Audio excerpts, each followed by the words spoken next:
दोस्तों, हम सभी इस बात को जानते हैं कि 14 अगस्त 2022 को इंडिया के वॉरेन बफेट कहे जाने वाले राकेश झुनझुनवाला ने इस दुनिया को अलविदा कह दिया।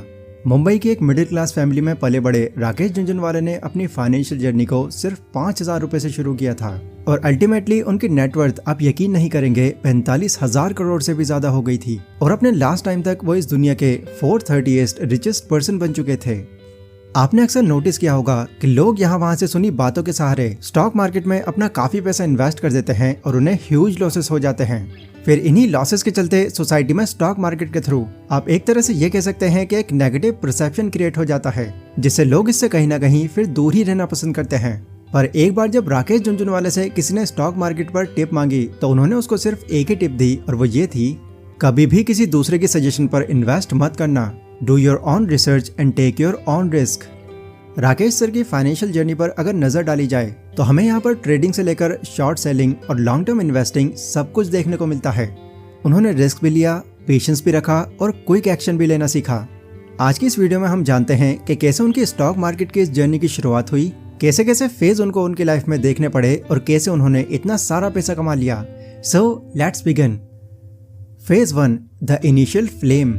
दोस्तों, राकेश झुनझुनवाला के जो पिता थे ना, वो एक इनकम टैक्स ऑफिसर थे, लेकिन उनको स्टॉक मार्केट के अंदर बहुत इंटरेस्ट था। वो अक्सर अपने दोस्तों के साथ स्टॉक मार्केट के अप्स एंड डाउन्स को डिस्कस किया करते थे। राकेश इन बातों को बहुत गौर से सुनते और इसी चीज ने उनके दिमाग में एक इन्वेस्टर बनने का कीड़ा पैदा किया। राकेश झुनझुनवाला स्टॉक मार्केट को ही अपनी लाइफ या फिर आप कह सकते हैं अपना करियर बनाना चाहते थे, पर उस टाइम पर उनके पिता ने उनको इन सब चीजों में पढ़ने की जगह पहले अपनी स्टडीज कंप्लीट करने की सलाह दी। साल 1985 में मुंबई के Sydenham college of commerce and economics से चार्टर्ड अकाउंटेंट की स्टडीज कंप्लीट करने के बाद उन्होंने फाइनली स्टॉक मार्केट में अपना करियर बनाने का फैसला किया। एंड उस टाइम पर उनके डैड ने उनके इस चॉइस का आदर किया, पर पहले ही ये बात क्लियर कर दी कि वो उनसे या उनके किसी दोस्तों से पैसों की उम्मीद भी ना रखें। Phase 2, how it started. जब राकेश झुनझुनवाला को कोई फाइनेंशियल सपोर्ट नहीं मिला तो उन्होंने अपनी 5,000 रुपए की सेविंग से स्टॉक ट्रेडिंग करने का सोचा और ट्रेडिंग शुरू भी कर दी, जिससे उनको शुरुआती फेज में ही थोड़ा थोड़ा प्रॉफिट मिलना शुरू हो गया। स्टार्टिंग फेज में ही प्रॉफिट देकर उनका कॉन्फिडेंस और स्किल दोनों ही इम्प्रूव होती गई ना। उस टाइम राकेश के एक और भाई थे जो कि चार्टर्ड अकाउंटेंट ही थे। एक दिन उनके पास में एक फीमेल क्लाइंट आती है जिसके पास काफी पैसा था और वो अपने इस पैसे पर हाई रिटर्न्स पाना चाहती थी। उस टाइम पर बैंक एफडीज का जो इंटरेस्ट रेट था वो 10% हुआ करता था। राकेश झुनझुनवाला ने उस लेडी को कन्विंस किया और उसे 18% देने का प्रॉमिस करके उनसे 2.5 लाख रुपए ले लिए। ऐसे ही कुछ और क्लाइंट्स भी उनके बने जहां से उन्हें लगभग 5 लाख रुपए और मिल गए। अब फाइनली राकेश झुनझुनवाला के हाथ में पैसा आ चुका था और वो अपने स्टॉक मार्केट की जर्नी के लिए अब पूरी तरह से तैयार थे। Phase 3, the first big profit. 1986 में राकेश झुनझुनवाला ने अपना पहला सबसे बड़ा प्रॉफिट अर्न किया। इस साल उन्होंने टाटा टी के शेयर्स खरीदे जिसका प्राइस लगभग उस वक्त 43 रुपए पर शेयर था। महज 3 महीने के बाद एक शेयर की कीमत लगभग 143 रुपए पहुंच गई और उनको 3 टाइम्स ज्यादा प्रॉफिट हुआ। राकेश ने न सिर्फ इससे काफी प्रॉफिट कमाया बल्कि एक इम्पोर्टेंट लेसन भी सीखा कि अगर नाम और दौलत बड़ी करनी है तो रिस्क लेने का हुनर जरूर सीखना होगा। फेज नंबर 4, सेसा गोवा स्टॉक ऑफ 1986। साल 1986 में ही राकेश झुनझुनवाला ने एक ऐसा दांव खेला जिसने उनकी लाइफ हमेशा के लिए चेंज करके रख दी। सेसा गोवा, जिसे आज हम वेदांता के नाम से जानते हैं, वो उस टाइम पर काफी ह्यूज लॉसेस को फेस कर रही थी। उनके आयरन कोर के प्राइस लगातार डाउन होते जा रहे थे और सेसा गोवा का स्टॉक 28 रुपए पर शेयर तक पहुंच चुका था। जिस टाइम पर सारे इन्वेस्टर सेसा गोवा से पैसे निकाल रहे थे, राकेश झुनझुनवाला ने उसी वक्त उस कंपनी के 4 लाख शेयर्स खरीद लिए, जिसकी कीमत आप लगभग समझ सकते हैं 1 करोड़ से भी ज्यादा थी। वो उनका एक ऐसा टाइम था जब उन्होंने लगभग अपनी सारी दौलत लगा दी थी। मतलब कंपनी का डाउनफॉल उनके डाउनफॉल से डायरेक्टली प्रोपोर्शनल हो चुका था। राकेश झुनझुनवाला ये बात जानते थे कि भारत आयरन कोर एक लार्जेस्ट एक्सपोर्टर्स में से एक है। दुनिया में इसकी प्राइस जरूर कम हो सकती है लेकिन इसकी सप्लाई और डिमांड हमेशा बनी रहेगी।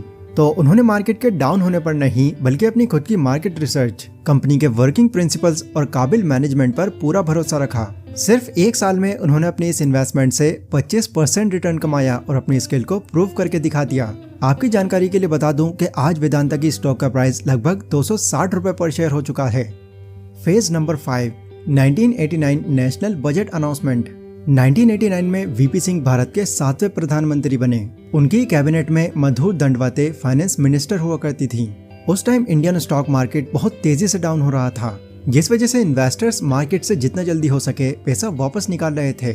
सभी का मानना था कि वीपी सिंह और मधु दंडवाते का यूनियन बजट बिजनेस ओरिएंटेड नहीं बल्कि पब्लिक ओरिएंटेड होगा, पर राकेश झुनझुनवाला को ये अच्छे से पता था कि वीपी सिंह के रूट्स एक लॉयल बिजनेस फैमिली से हैं और वो कभी भी किसी बिजनेस को नुकसान पहुंचाने वाला बजट नहीं लाएंगे।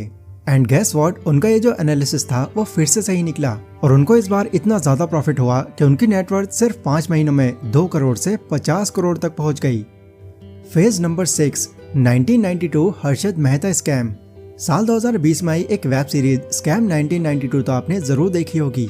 हर्षद मेहता के स्कैम से उस टाइम मार्केट में काफी बड़ा भूचाल आ गया था, पर इसी बीच डीमार्ट कंपनी के फाउंडर और राकेश झुनझुनवाला के गुरु राधा किशन दमानी उनको ये बताते हैं, राकेश मार्केट बहुत ही ओवर प्राइस हो चुकी है और शायद यहाँ पर अब इसके पीछे बहुत बड़ी गड़बड़ी हो सकती है। मेरी मानो तो अभी इस टाइम तुम शॉर्ट टर्म सेलिंग पर ध्यान दो।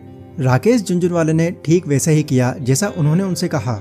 शॉर्ट सेलिंग के बारे में अगर आपको नहीं पता तो मैं आपको बता दूं, इसमें एक ट्रेडर ऑनर के शेयर्स को ब्रोकरेज की मदद से बाय कर लेता है और फिर करंट मार्केट प्राइस पर सेल कर देता है। इसके बाद जब उस स्टॉक की प्राइस कम होती है तो वो उस स्टॉक को बाय कर लेता है और प्रॉफिट बुक कर लेता है। Phase 7, the biggest break. साल 2003 में राकेश झुनझुनवाला ने अपना खुद का इन्वेस्टमेंट फर्म शुरू किया जिसका नाम था रेयर एंटरप्राइजेज। इसी साल उनकी इन्वेस्टिंग की जर्नी में बिगेस्ट ब्रेक आया जब उन्होंने टाइटन के शेयर्स खरीदे।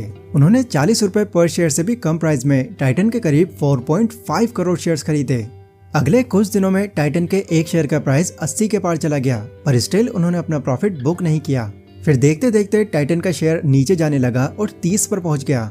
राकेश झुनझुनवाला ने बताया था कि उस टाइम उन्होंने करीब 300 करोड़ की वेल्थ गंवा दी थी, लेकिन फिर भी उन्होंने पेशेंस रखा और इंतजार किया। उनका फंडामेंटल एनालिसिस कहता था कि कंपनी के प्रॉफिट और उनकी सेल्स में कोई कमी नहीं आई, मतलब आज नहीं तो कल टाइटन के शेयर का प्राइस बूम जरूर करेगा। और जैसा उन्होंने सोचा था बिल्कुल वैसा ही हुआ। अभी के टाइम में टाइटन के एक शेयर का प्राइस 2600 रुपए का है और उनके लिए ये कहीं ना कहीं मल्टी बैगर साबित हुआ। Phase number 8, other investments. साल 2006 में राकेश झुनझुनवाला ने मल्टीनेशनल फार्मास्यूटिकल कंपनी लुपिन के शेयर्स खरीदे और किस्मत से इसने भी उन्हें 5 टाइम्स ज्यादा रिटर्न्स दिए। लुपिन के अलावा उन्होंने क्रिसिल, पराज इंडस्ट्रीज, अरबिंदो फार्मा और एनसीसी जैसी कई कंपनीज में इन्वेस्ट किया एंड अपनी लगभग हर इन्वेस्टमेंट से उन्होंने अच्छा खासा प्रॉफिट जनरेट किया। फिर दिसंबर 2021 में ही उन्होंने अकासा नाम की एक लो कॉस्ट एयरलाइन सर्विस में इन्वेस्ट किया। विनय दुबे जो पहले जेट एयरवेज और गो एयर के सीईओ रह चुके हैं, उस टाइम पर वही इसकी गद्दी संभाले हुए थे। बहुत ही कम लोग जानते हैं कि राकेश झुनझुनवाला हंगामा digital media entertainment private limited नाम की कंपनी के चेयरमैन भी थे। उन्होंने इंग्लिश विंग्लिश, की एंड का और शमिताभ जैसी एंटरटेनमेंट फिल्मों में भी काफी अच्छा इन्वेस्टमेंट किया था। साल 2021 में जब जी एंटरटेनमेंट एंटरप्राइजेज लिमिटेड और सोनी पिक्चर्स नेटवर्क के इंडिया के मर्जर की खबरें आईं, तो राकेश झुनझुनवाला ने अपने जी एंटरटेनमेंट एंटरप्राइज लिमिटेड वाले शेयर से सिर्फ एक हफ्ते के अंदर अंदर 50 करोड़ का प्रॉफिट अर्न कर लिया। फिर अक्टूबर 2021 में जब टाइटन की शेयर्स के प्राइस ऑल टाइम हाई पहुंच चुके थे, तो राकेश झुनझुनवाला ने सिर्फ कुछ मिनट्स में ही इससे भी 900 करोड़ रुपए कमा लिए थे। इन्हीं तरह की इंटेलिजेंट इन्वेस्टमेंट्स के चलते राकेश झुनझुनवाला ने इंडियन स्टॉक मार्केट में बिग बुल का टाइटल हासिल किया। Phase number 9, biggest mistake. जब साल 2005 में राकेश झुनझुनवाला ने मुंबई के मालाबार हिल्स में एक फ्लैट खरीदने के लिए क्रिसिल के 27 करोड़ रुपए के शेयर्स बेच दिए थे, तो इस चीज को उन्होंने अपनी लाइफ की सबसे बड़ी मिस्टेक माना, क्योंकि उनके फ्लैट की जो कीमत थी वो 70 से 80 करोड़ तक जा सकती थी। लेकिन अगर उनके पास 27 करोड़ के उस वक्त क्रिसिल के शेयर होते तो उनकी कीमत उसके बाद लगभग 800 करोड़ रुपए होती। पर उन्होंने अपनी इस मिस्टेक पर ज्यादा पछतावा नहीं किया। अपनी इस मिस्टेक से उन्होंने सीखा और लाइफ में आगे बढ़ गए। वो कहते हैं कि मार्केट का अप और डाउन जाना आपके प्रॉफिट या लॉस की वजह नहीं, बल्कि इसकी रियल वजह आप खुद होते हो। अगर इस काम में आप कुछ ज्यादा ही जल्दबाजी करोगे तो यहाँ से आप कुछ नहीं ले जा पाओगे। तो गाइज, ये थी इंडियन स्टॉक मार्केट के बिग बुल राकेश झुनझुनवाला की एक कंप्लीट केस स्टडी।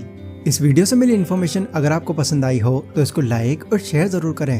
एंड आपने इस स्टोरी के थ्रू क्या क्या नया सीखा, या आप लोग मुझे कमेंट सेक्शन में जरूर बताना। बाकी मैं मिलता हूँ आपसे नेक्स्ट वीडियो में। तब तक के लिए stay safe, stay healthy, take care.